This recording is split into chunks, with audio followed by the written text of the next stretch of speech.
dapat gawin ko? Wait lang. Maingay kasi, wait lang ha. I-mute ko muna sila. I-mute mo. Ano po kailangan ko gawin? Wait lang. Give me 1 minute kasi i-mute ko muna sila, okay? I-mute ko muna. Tingnan mo. Ha? Ay, gago. Okay, mute ko muna Sorry, sila. hindi ko mahuli.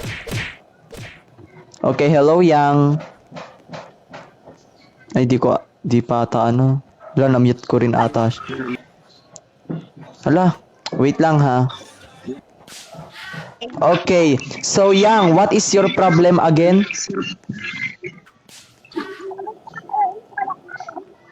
Kuya, ano ka ganito maingay? Yang, hello.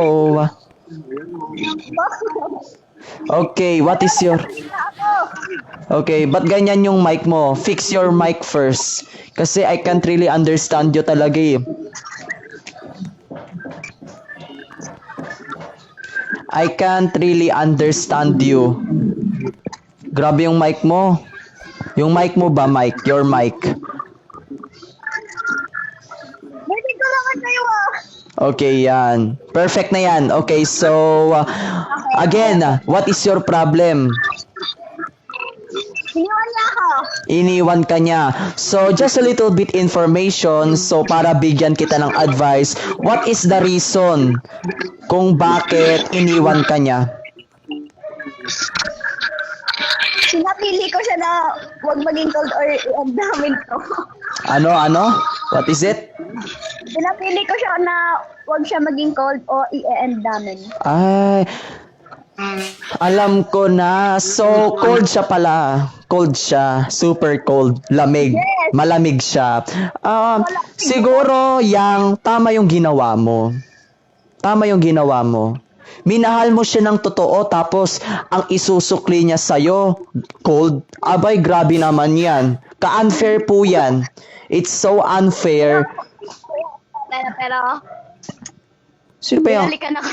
Binalikan ka niya. Oh my God. O, sige. He changed. He changed. Okay, very good. But, Nagmamahal sa akin na sobra. Yang, lika nga dito muna. Let's talk in private muna. Kasi madami kasi ditong mga chismos eh. Lika muna dito. Lika dito. Ay. Diyos ko po. Lika dito. Kuya. Okay. Binalikan ka niya. O sige, lika dito. Yes. Naiwan ako. Okay, lika dito. Dito tayo. Yan. Wala na, uulan na yan. Uulan. Ay, Oh. bayan, wait lang. Ayan. So, lika dito. So, sabi mo, binalikan ka niya. Sino ang bumalik? Yes. Sino ang nag-comeback? Siya. Nagbago ba siya? Yes. Nagbago ba? Yes. Nagbago. Sa tingin mo, sa una lang ba yan? Kasi, sige. Let's... Ano ba yan? Wait lang. Kuya, 2 years na po kami, kuya. Tapos nag-iwalay kami, tapos 1 month kami, tapos 1 month nakulit kami. Wait lang, mapayot ka lang muna. Okay, so, I'm here again. So, ano ulit? Sino nag-comeback? Ikaw? Siya. Siya yung nag-comeback. Sige, sa tingin mo nagbago ba siya? Yes. O, sige. Balik tayo sa first relationship ninyo. Nung unang niligawan ka niya, nung naging kayo na, nagbago, hindi ba siya naging cold? Nung the first? Chappy kayo, kuya. Chappy ka. Chappy ba ako? Sige, wait lang. So, eto, nung first relationship ninyo, naging cold ba siya? No. Oh. Alam mo, sa una lang yan, magbabago rin siya. Like nung pinakauna, 'di ba? First relationship ninyo, 'di ba? Hindi siya naging cold. Pero habang tumatagal, nagiging cold siya sa'yo. So, ganun rin yan ngayon.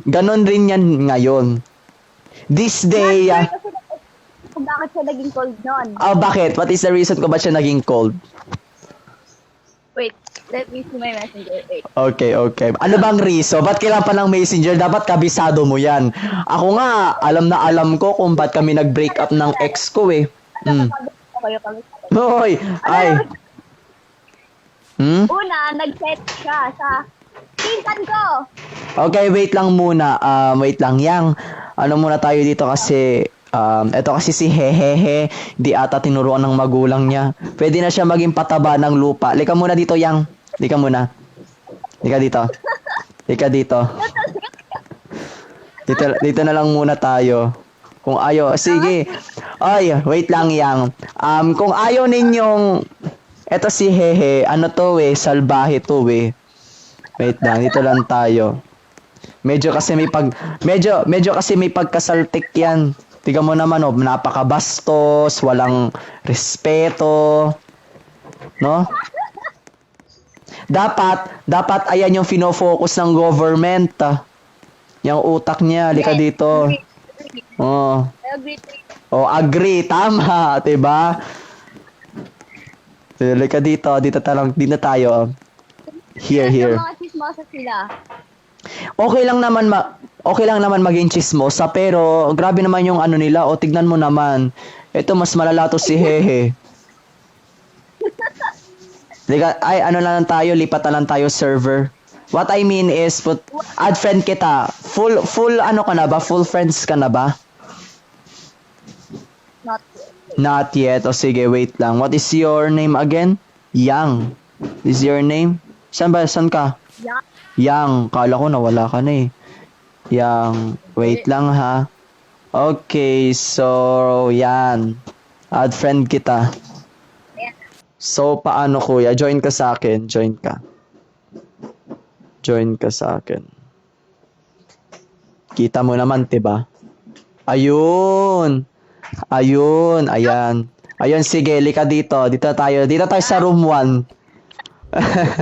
Lika dito. Galing private server ka. Angas ko. Ay, wait lang. Ano ba yung tumutunog? Wala. O, sige, lika dito. Okay, so, eto pala. Sabi ko, ano ulit pala yung reason kung bakit naging cold siya sa'yo?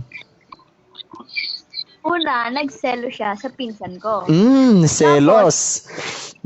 Nag-overthink ka. Tapos, sa kanya na pinsan ko lang yun. Pinsan mo lang. There's nothing wrong naman.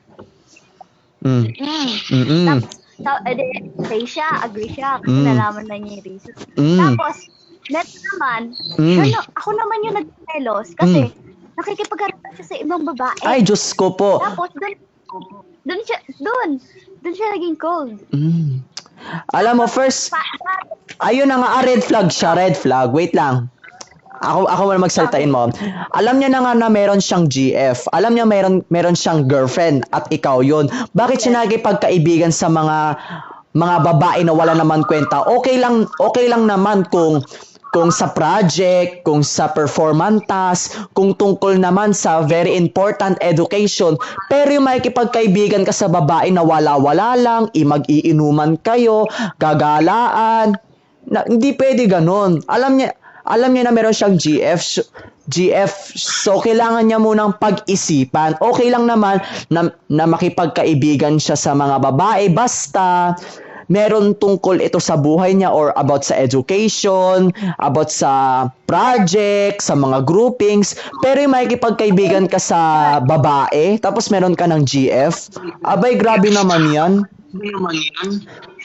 Grabe nga, diba? Okay lang naman. O sige, for example, I'm not saying naman yang na kapag meron ka ng jowa, huwag ka makipagkaibigan sa mga babae or lalaki. What I mean is, okay lang naman na makipagkaibigan ka sa babae or sa lalaki. Basta, tungkol sa education, tungkol sa project, sa mga ganyan-ganyan, groupings.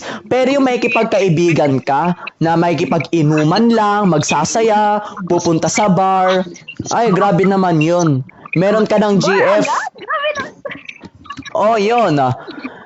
May GF ka na, may BF ka na, bakit ka pa ikipag-ganyan? What if na lang nalasing kayo or blah blah blah na fall in love ka? O, 'di ba? Yan yung pinakalikado. O, 'di ba? Diba? Correct ka. Yes. Tama. O, yun na yun. O, red flag siya. Okay. But, okay, sige, ikaw. Sa tingin mo, red flag ba yung BF mo? I think, Mm. uy, don't judge me. I think, red flag siya dati, pero ngayon, nagbago na talaga. Nagbago. Noon, red flag. Pero ngayon, nagbago. Huwag mong sabihin muna magbago siya. Obserbahan mo muna siya. Observe your BF. Obserbahan mo muna. For like 3 months na. 3 months. Alam mo, sa una lang yan. Sa bandang huli, parang katulad dati, nung kayo pa, 'di ba? Nung first relationship, 'di ba? Hindi siya naging cold, tapos after nun, naging cold na siya, habang tumatagal nagiging cold, tapos ganyan ulit, tapos nakipag-comeback, nakipagbalikan, tapos ano ulit? Ano ulit siya? Fresh ulit. Tapos habang tumatagal, magiging cold ulit siya. Sa una lang talaga, mararamdaman mo, pero sa huli parang mafe-feel mo parang nagbabago na, parang habang tumatagal parang basta may something na parang ganun. Yun, 'di ba? So ano? Parang ang hirap na. Parang hirap. Oy, joke lang ha. Oy, joke. Di ko naman sinasabi na it's depende po yan sa tao. Depende po yan. Hindi ko naman sinasabi na kapag nakipag-comeback ka, magiging ganun ulit siya. No. People change. May mga tao rin nagbabago na because alam nila na green flag siya, alam nila na maswerte sila sa BF nila, sa GF nila. Depende po yan. Pero kung uulitin ng BF o maging cold siya, bahala na. Hindi ko alam, 50% na uulitin niya or 50% na magbabago siya. Hindi ko naman alam kung anong mangyayari sa bukas, 'di ba? Wala naman ako kapangyarihan para malaman ko bukas or mamaya or ganyan-ganyan or in the future, 'di ba? Yeah. So maybe obserbahan mo muna siya. Huwag yung kahit months na, siguro mga years. By the way, ilang years or months na ba kayo? Isasama ko ba that relationship or now? Siguro noon. Noon is 1.5 year. Wow. Sana all. May GF na pala ako. By the way, legal ba kayo? Yes. Sigurado ka. O sige, sabi mo legal ha. May karapatan ka ba? Yes. O sige, ano yang? Yes or no? Kasi mamaya, meron akong question sa'yo. Ano lang to? 8 question lang to. 8 question. Ako ang gumawa neto. Ginawa ko to. Okay. Ang title neto is May Karapatan Ka Ba Sa Kanya? Meron 8 question and 8 answer na kailangan mong i-answer ba, parang ganon. Okay, so I'm going to ask you a question later. But before that, kailangan ko muna ng information. So, meron ka bang karapatan sa kanya? Ha? May karapatan ka ba sa kanya? Yes. Yes. O sige, pwede na mag-ask ng question. Pero itong question na to baka dapat lahat yes, dapat positive ang sagot. Hindi yung no, hindi kasi ganyan-ganyan, bla bla bla, bawal eh. Dapat yes lahat kasi may karapatan ka, 'di ba? Okay. So later pwede ka ba maglaro mamaya? Later pwede ka ba maglaro? Okay, so eto pala. Sige. Excited na ako malaman yung answer mo dito. Kasi madaming mga pasyente ko na sabi daw nila may karapatan daw sila, pero yung sinabi ko sa kanila, no, puro negative. Sabi mo may karapatan ka ngayon, bakit bawal? Bakit hindi? Ganyan, bla bla bla. 'Di ba? Wait lang, ito. Sabi daw dito, ayan. Wait lang. So, sige. 8 question because this is 2, 4, 6, 8. Okay. Ay, 11 pala. 11. 8 lang pala. Ano talaga? 9. Okay, 9. Wait lang nga, i-check ko nga. Wait lang. Mamaya. Oy, meron kang assignment. Dapat paghandaan mo, ha? kapag sinabi natin may karapatan na mahalin, ganyan, bla bla bla. Basta mamaya, excited na ako. Wait lang. 2, 4, 6, 8. 9 nga, 9. Okay, so sige.